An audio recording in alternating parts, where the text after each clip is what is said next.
fuerza inmensa que es y será el movimiento bolivariano, aliado en un gran frente nacional, donde se integren las diversas fuerzas sociales del país y del continente, por qué no decirlo así, vamos a tomar el poder y vamos a transformar este destino venezolano.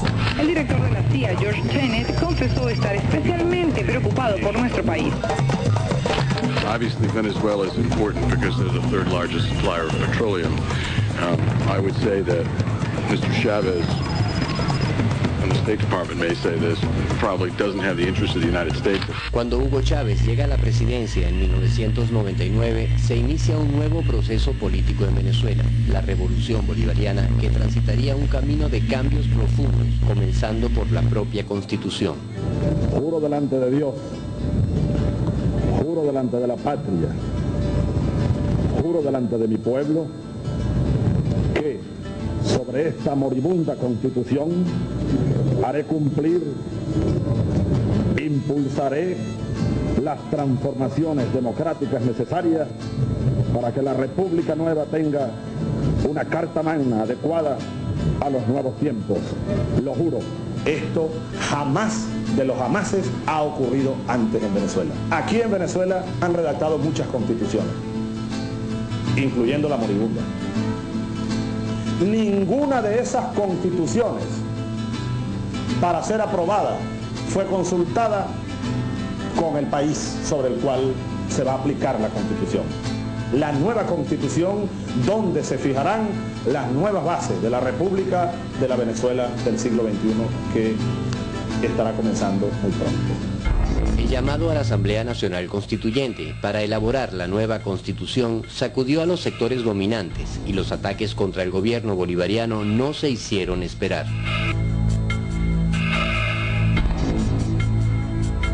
Que aquí se ha levantado una campaña pero tan irracional contra una idea que es absolutamente legítima, está en cualquier universidad, en facultades de derecho, en los textos constitucionales, en los textos de historia, está el tema del poder constituyente. Es un tema hermoso además.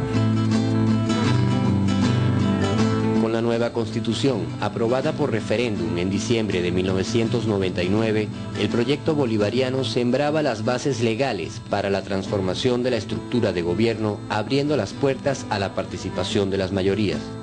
La nueva Constitución establecía también el principio de un mundo multipolar, un objetivo que el imperialismo norteamericano no estaba dispuesto a tolerar.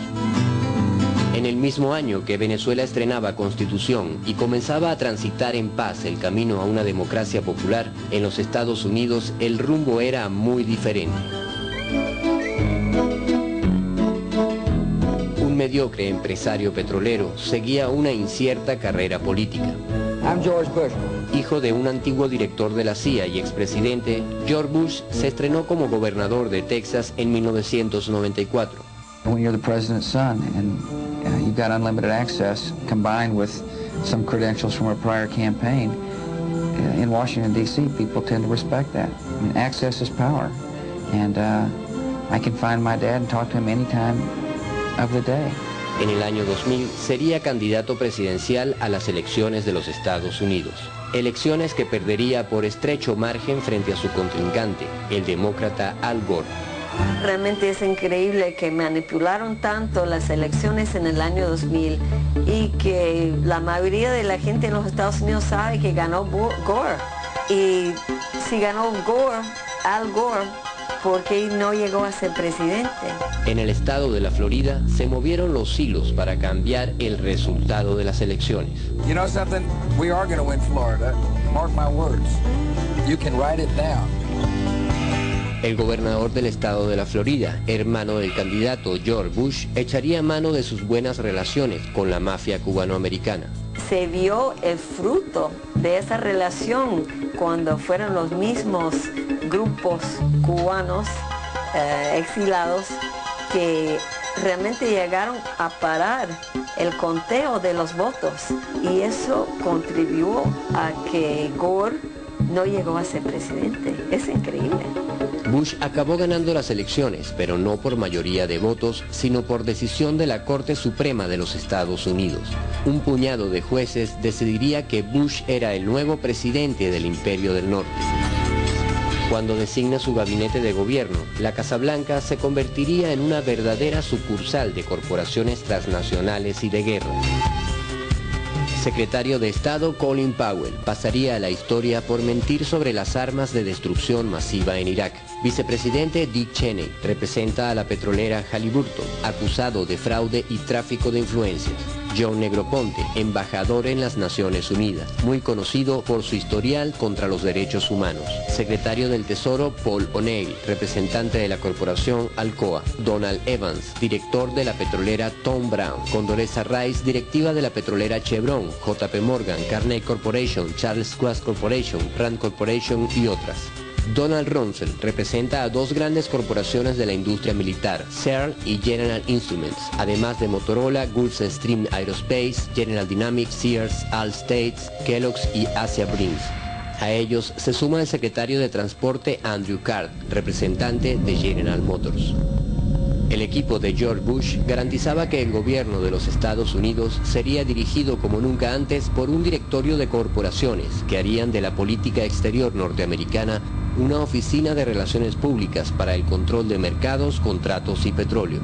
Política, guerra y negocios andarían de la mano con el nuevo gobierno. I'm a war president.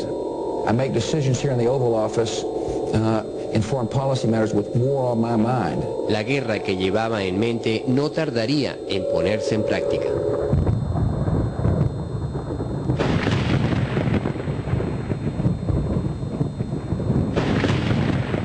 En septiembre del año 2001, miles de personas morían bajo los escombros de las Torres Gemelas en pleno corazón de los Estados Unidos.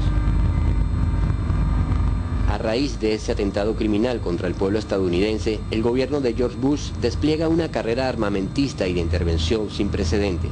And the people who knock these buildings down will hear all of us soon.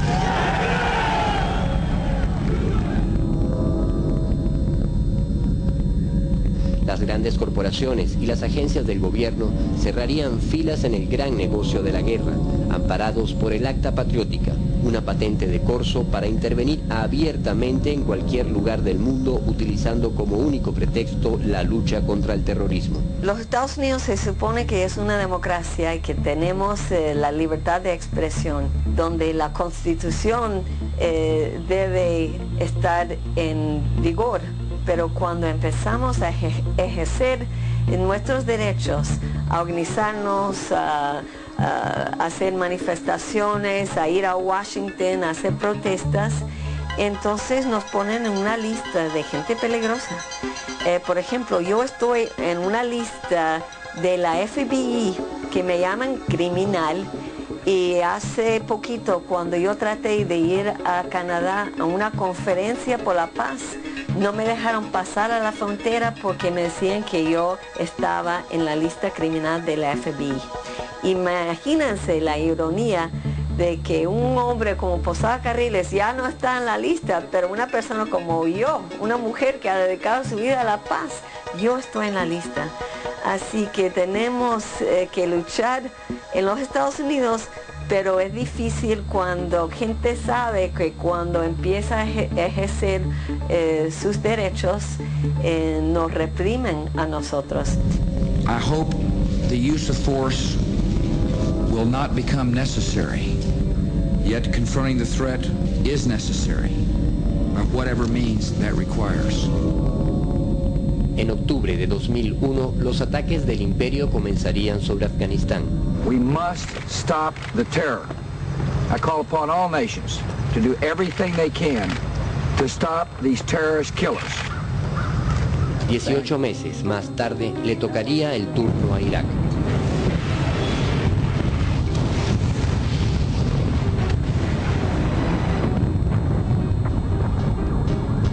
Miles de civiles son masacrados por los bombardeos del ejército estadounidense. Hombres, mujeres y niños que nada tenían que ver con el atentado a las Torres Gemelas cayeron bajo sus bombas en una acción que no guardaba relación con la lucha antiterrorista. Una de las primeras voces que se levantó por la irracional embestida contra el pueblo afgano surgió desde Venezuela. Que se busquen soluciones al problema del terrorismo, sí, que se busque a los terroristas, pero así no. Así no. Miren estos niños estaban vivos ayer, estos niños estaban comiendo con su padre y les cayó una bomba de las que están lanzando sobre Afganistán. Esto no puede ser. Chavez is consorting with narco-terrorists in Colombia. Atreverse a enfrentar el negocio de la guerra del imperio tiene su costo y Venezuela lo pagaría a partir de aquel desafío. Durante los 2 primeros años del gobierno bolivariano se hicieron cambios profundos en muchas leyes y políticas. La nueva constitución bolivariana detenía el proceso de privatización del país que habían iniciado los gobiernos anteriores. La OPEP, organización que reúne a los países exportadores de hidrocarburos, se vio fortalecida con el impulso de Venezuela, quien asumió la presidencia en defensa de los precios del petróleo frente a las grandes potencias mundiales. Persiguiendo el ideal de la Unión Latinoamericana, se establecieron acuerdos energéticos con diversos países de la región. Para los grandes intereses del norte, Venezuela marcaba un rumbo muy distinto al de la globalización neoliberal, y desde aquellos momentos comienza a fraguarse un plan para salir del gobierno de Hugo Chávez Frías. La excusa fue el acercamiento de Venezuela a la República de Cuba. Con el argumento de que Venezuela se convertiría en un país sin libertad, los sectores de oposición desatan una intensa campaña contra cualquier iniciativa de cooperación entre ambas naciones. ¡Cubanos de mierda! ¡Vendidos! ¡Vende patria!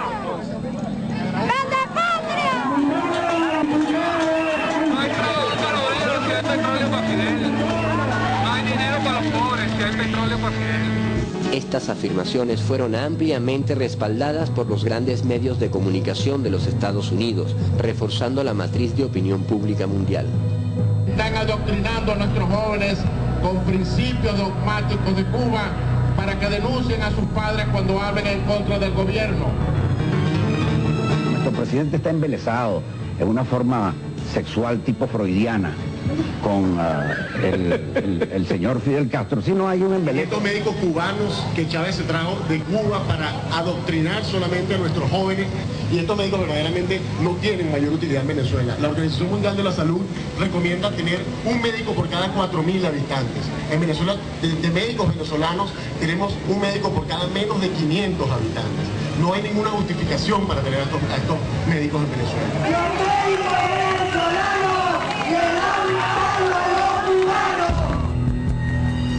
En los primeros momentos de esta campaña se trató de hacer creer que el gobierno bolivariano se encontraba infiltrado por miles de agentes cubanos que en pocos meses darían un vuelco hacia una dictadura comunista en Venezuela.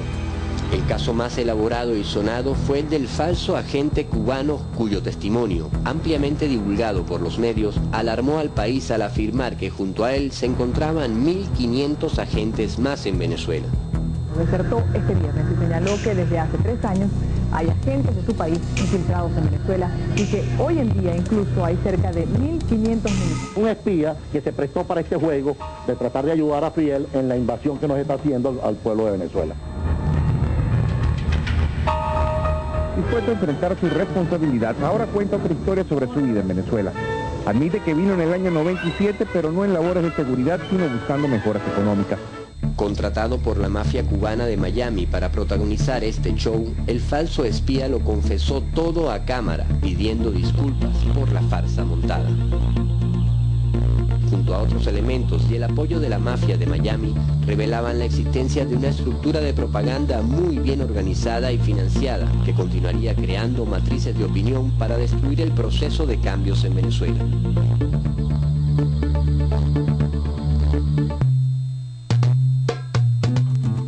En diciembre de 2001, la federación que reúne a los grandes empresarios organiza una huelga general ante las nuevas leyes impulsadas por Chávez.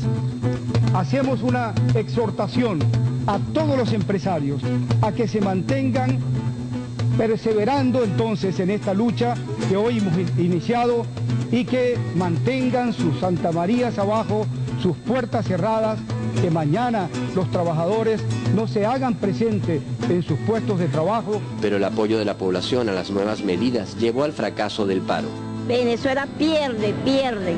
Entonces, ¿qué fe de cámara quiere Venezuela? ¿Cuál es ese amor a la patria, a la nación? ¿Cuál es ese amor que están dando? Ninguno. Toda la mayoría de las personas están trabajando y las camionetas están trabajando y los comercios están abiertos también y hay mucha gente que están trabajando. Yo creo que ese fue un fracaso. La receta del perfecto golpe de Estado que los gobiernos estadounidenses habían aplicado en América Latina por 50 años les fracasaba en Venezuela al chocar con el enorme apoyo popular con que contaba la revolución bolivariana. El pueblo venezolano veía en las leyes de tierras, la ley de pesca y otras 47 nuevas leyes la materialización de una distribución más equitativa de la riqueza. Porque esa ley de tierra es para el pobre, no para los ricos, porque los ricos quieren para los bolsillos de ellos. Porque Chávez les ha dicho la verdad, ¿ve? Entonces, anteriormente la gente no decía nada porque todo el tiempo era mentira. Yo les prometo, les digo, pero como nadie cumplió, pero como ahora le dice la verdad, el que coma y que se pique, como él dice, eso es lo que yo digo. Yo 100% lo apoyo a Chávez. Y por esa razón, todos los días que me queden a mí de vida no son míos, sino que le pertenecen al pueblo heroico de Venezuela. Yo viviré todo lo que me quede de vida para entregarme por entero a la revolución bolivariana, a la construcción del socialismo venezolano del siglo XXI. Ante el fracaso del paro del 2001, el gobierno estadounidense destinó grandes cantidades de dinero a financiar a los grupos y personajes que le servirían como agentes de desestabilización. Se forma un comité en Washington, un comité interministerial, con la participación de todas las agencias envueltas en las intervenciones. Y en conjunto hacen las decisiones de quién va a financiar cuál actividad para remover del poder al presidente Chávez y la coalición que lo apoya. Este programa tiene 4 participantes principales. La NED con sus 4 fundaciones asociadas, la Agencia de Desarrollo Internacional o AID y la CIA con actividades clandestinas y el financiamiento adicional que puede ser necesario. Millones de dólares que están repartidos entre decenas de organizaciones venezolanas. Lo que he conseguido hasta el momento ya es un esquema muy compleja y muy profunda de intervención, no solamente financiamiento, sino apoyo y entrenamiento político. Los primeros documentos que salieron fueron de este National Endowment for Democracy, la NED, que me entregaron 2,000 páginas, un poquito más, sobre todos los proyectos que ellos estaban realizando aquí en Venezuela. Lo que se veía en ese documento era un financiamiento a los sectores de la oposición. Hoy hemos llegado hasta la avenida Bolívar, pero que se preparen porque el 11 de junio vamos hasta Miraflores. ¿Cómo se hace esto? Pues el dinero viene del gobierno al Fondo Nacional para la Democracia. NED entonces pasa el dinero a una de las 4 fundaciones asociadas, como de los 2 partidos políticos y la Central Sindical o la Cámara de Comercio. Y ellos canalizan el dinero a través de contratos con organizaciones venezolanas.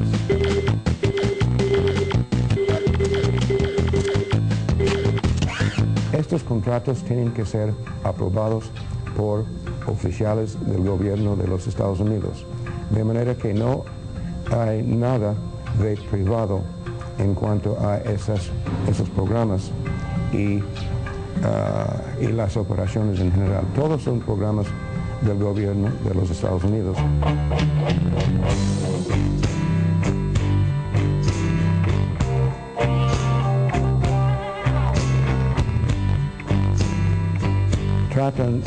disfrazarlos como programas de instituciones particulares. En el caso del ANER, lo que fue evidente era que en el año 2000 y antes, a Venezuela le daban más o menos $200,000 al año a todos los proyectos diferentes que tenían aquí, que no eran muchos. De 2000 a 2001 subió a $800, $700,000. Así 4 veces más de lo que estaban dando al año anterior. Con el financiamiento encubierto y el apoyo de la embajada estadounidense, se impulsaron operadores políticos y acciones preparatorias para el derrocamiento del presidente Chávez en abril de 2002. Evidencia de ello son los documentos secretos de la CIA elaborados desde Caracas y desclasificados tiempo más tarde. Este es uno de esos informes secretos donde se da cuenta de la labor de inteligencia realizada por un agente, sondeando las inclinaciones de los alcaldes del país en busca de potenciales aliados para el golpe de Estado que se venía fraguando. Este informe confidencial fue enviado a las oficinas de la CIA en Washington, a la Dirección de Inteligencia del Pentágono y al Consejo Nacional de Seguridad. En él se describe en detalle información recolectada a comienzos de abril de 2002 sobre el alcalde bolivariano Freddy Bernal, fiel al gobierno de Chávez. El agente encargado de recolectar la información incluyó una ficha biográfica del alcalde venezolano con datos personales. Tener los detalles de los seguidores del presidente Chávez era una información muy útil para la persecución que sobre ellos se desataría semanas más tarde. La mayor parte del contenido del informe fue tachado por la CIA antes de ser desclasificado, pero olvidaron un detalle, el nombre del agente que resultó ser ni más ni menos el flamante embajador de los Estados Unidos, Mr. Charles Shapiro. Así funciona la intervención del norte, empleando como personal de inteligencia a funcionarios diplomáticos. Embajadores cuya misión no es representar a su país, sino desestabilizar a los países anfitriones, realizando un trabajo de inteligencia y reclutamiento entre figuras de la política, la televisión, periodistas, directores de medios como Víctor Ferreres, quien para la época manejaba la televisora más comprometida con la conspiración. Un golpe de Estado venía en camino.